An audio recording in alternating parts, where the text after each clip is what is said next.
And we're back. It is such a joy and a privilege to have Miss Kelly Paustian from the Delaware Breast Cancer Coalition. And I say that slowly because I want to make sure that everyone here very carefully today. We have some great information that we're going to have. And Miss Kelly, if you don't mind if I can call you Kelly. Of course. I just want her to be able to share some good information because as I shared with her while we were preparing to greet you, that she does some very, very good and significant work.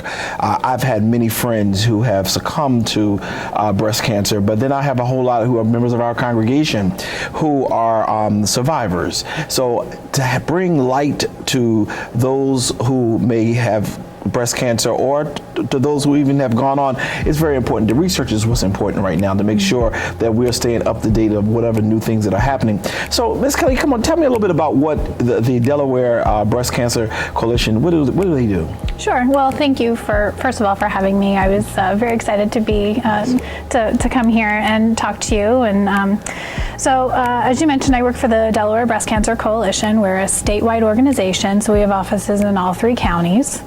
And basically, we offer programs and services for the continuum of breast cancer, meaning if you are at risk for the disease, if you need a screening, if you need any education, if you've been diagnosed, or if you are past the diagnosis and on the other side of it, we have programs and services for you and for your families. We do quite a bit with the communities. We also are in partnership with the state, and in that partnership with the state is really where we work together to make sure that women get their annual mammograms. Yeah. So are there any events or activities that you all do to help bring awareness to the whole breast cancer? Absolutely. So October is sort of our Christmas, if you will, and the fact that it's a very busy season. So some of the programs and services that we do offer, we work a lot with the community. And with October being our very busy season, we have a lot of people that are reaching out to us, similar to how your church did, and wanting to have information to share. So, and what that does is that helps us reach a bigger audience that we may not be able to reach. We also do community health fairs that are bilingual, so they're called VIDAs, which is life in Spanish. And what we do is we bring our programs and services to communities who may be considered underserved or uninsured, and we help them either find a medical home, or if they need a breast cancer screening, to get that breast cancer screening, or any other information that they may need to help them in whatever they're going through. And we offer that program certain times throughout the year, and we partner such as with the Mexican consulate. And like I mentioned, they are offered bilingually. So we are a trilingual organization. We do English, Spanish, and Haitian Creole. Good. So we are doing what we can to make sure that we reach every community in Delaware and surrounding areas, so that if anyone needs anything, that we are there for them. Yeah, one of the things that, we are looking at where there are some people who've lost their jobs during this season, and they don't have the insurance to be able to do some of the things that they normally would do, like getting their mammograms and things of that nature. Is there any program or anything you all do for those who may be underinsured or uninsured with the breast cancer awareness? So we have a women's screening health team, and what they do is they will work with anyone who is in need of a mammogram. So the first step in getting screened is making sure that you have a prescription. So some people think that if they just need a mammogram, they can just walk in somewhere and get one, but we do need a doctor to prescribe a mammogram so that when we get the results, we have somebody to send them to. Right. And we can help facilitate that. If somebody needs a medical home, we can certainly facilitate that in order to get a prescription.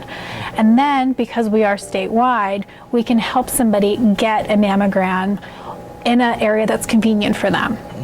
And if somebody is or is not English speaking, we have staff on hand that are bilingual that can help translate that and help walk them through the process. We also offer transportation for anyone who may not be able to get to their mammogram. So we do offer that as well.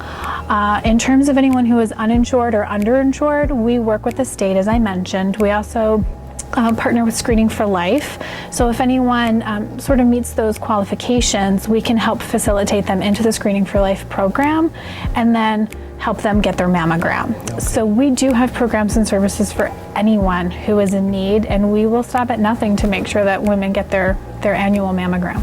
Yeah, earlier, a few seconds ago, you shared about a medical home. I know we have a diverse audience out there, and I want to make sure that they understand what you mean by if a person does not have a medical home, you will help them get one. Tell me a little bit about that. So when I say medical home, I mean a primary care doctor. Okay. So somebody who can help with annual physicals, or if you have something that requires medical attention, that you have somebody to call if you need it to be checked on. So we can work with you as well as with our community partners in order to make sure that you have a doctor that you can go to in order to get your annual physical, in order to get a mammogram, or in order just to be checked if something's wrong, like you have a cold or a cough, or your back hurts, or something. You have somebody to go to, so you're not just sitting in pain or questioning, what am I supposed to do? I don't have a doctor, but I need help. Right. So we can facilitate that. Okay. And I know that you have shared that y'all have 3 locations, I believe you said, and I guess it's in Newcastle, Sussex. So we have our headquarters is in Wilmington. Okay. And then we have an office in Dover, and then an office in Rehoboth Beach. Okay. How large is your organization about? Well, you would think we're bigger than we are, but we only have 15 staff members statewide. You do some amazing work. That's why you're right. We would think you're much larger. When you say that, I was like 15, but you all do some amazing work, and I'm very, very, very happy about that. I remember when I shared with our staff that we needed to do something for the Breast Cancer Awareness Week, a month rather, and immediately your organization came to the front. Our church had we had supported something years ago, and I'm so glad that you all are still in the fight and doing what you need to do to help, especially the underprivileged community. And I noticed the languages that you shared, that you all are able to communicate with, are all the people of color and one another. They're also a lot of their community is underserved and underprivileged, so we're very grateful for that as well.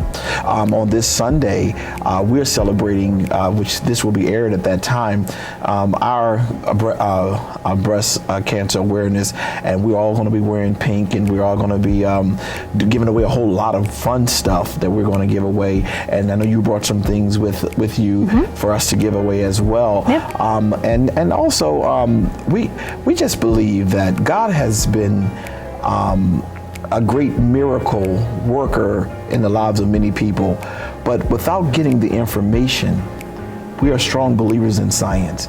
Without getting the information, I think sometimes we miss it. And I wanted to make sure bringing you in so that the people who are watching me understand that faith without works is dead.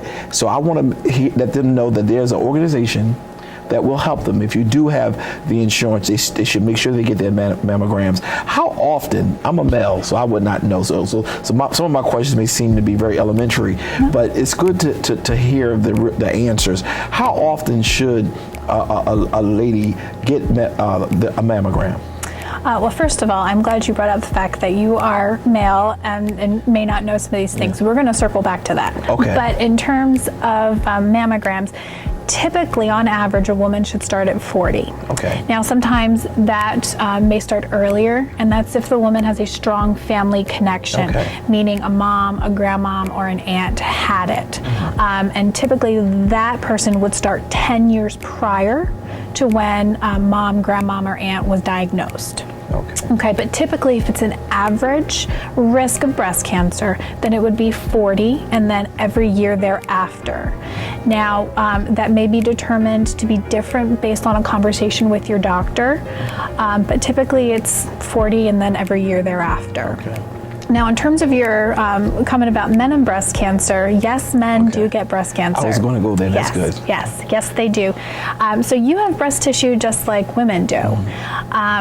So it is also very important. Now, the statistics are far less. It's about 1 in 1,000 on an annual basis. But we work with men who have had breast cancer.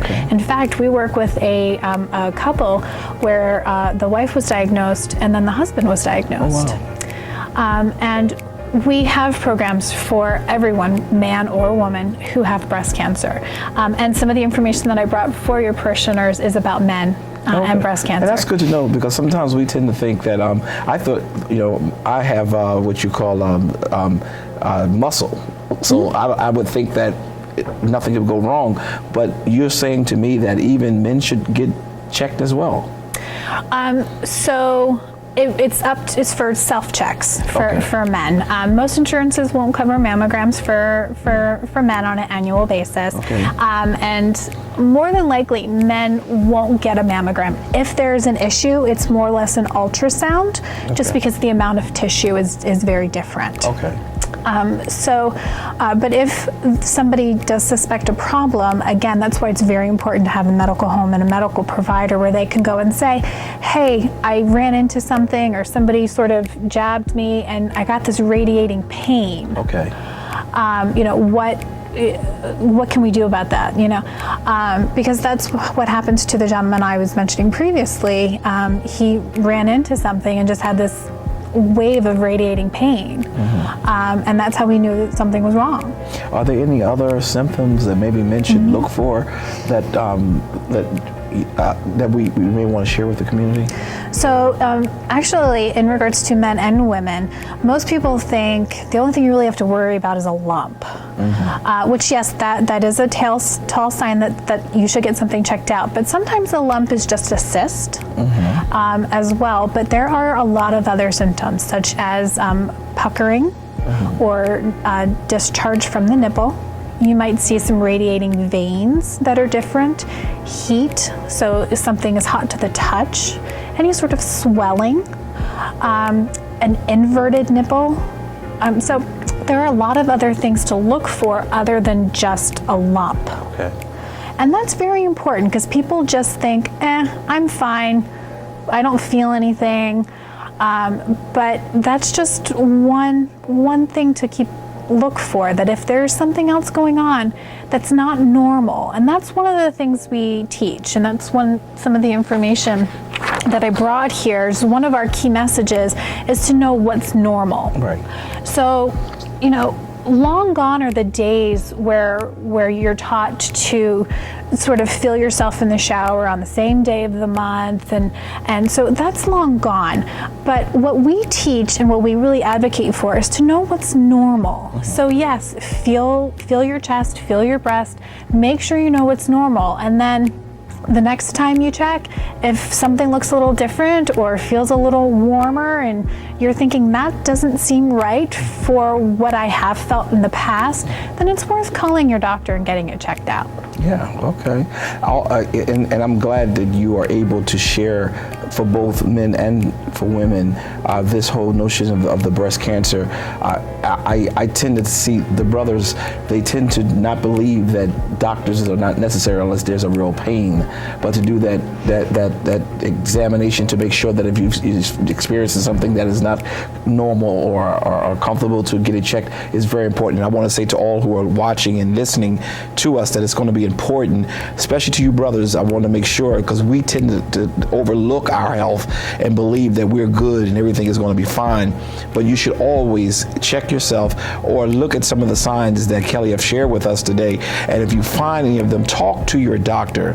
I remember once my nurse was joking with me, and she said, "You're a hypochondriac." I didn't even know what that was at the time, but she said, "I'm always getting checked, because I believe if we catch it early, we can live through it."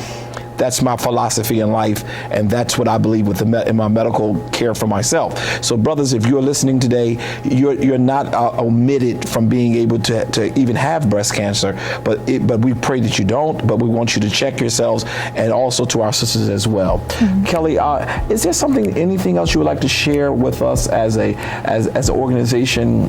Because it's been a joy having you with me today, and I just want to know if there's anything you would like to share with our viewing audience. Well, thank you very much. It has been an absolute pleasure and honor to be here and to talk with you and to talk with your followers. Please know that the Delaware Breast Cancer Coalition is here for you regarding anything that you may need. Our phone number is 302-778-1102, and that'll get you to our headquarters in Wilmington, and we can filter you to anywhere that you need to go from there. You can also check out our website at www.debreastcancer.org and find out all about our programs and services. And it's just been an absolute honor to be here with you today. Well, Kelly, it has been an honor having you. I tried to pronounce her name 3 times and did not get it right, other than the time when I wasn't trying. And I'm just delightful to have you here. You do a great work. There's an old Jewish prayer that I often say to all of those who I love and care for, that the rain always be at your back and the sunshine always at your face. What you do, God is smiling upon. Continue to do it. Thank you. And we thank you. Thank you. And we'll be right back.